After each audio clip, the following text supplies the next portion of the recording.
Ay nako, what's up? Bossing madam. Ito na ang ating wave bilas.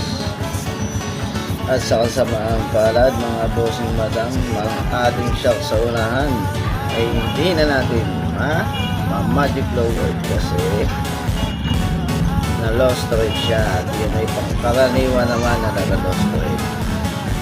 Kaya mag-iisip tayo ng next project natin dahil napalitan na natin yan ng mga nut.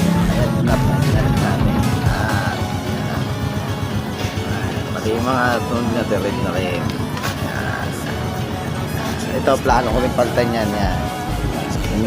Mini diving light ba ito? Ay ano niya?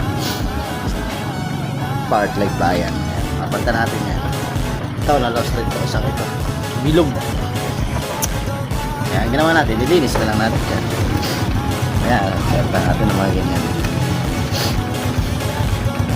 Ayan. Pero yung kompleto ka yan.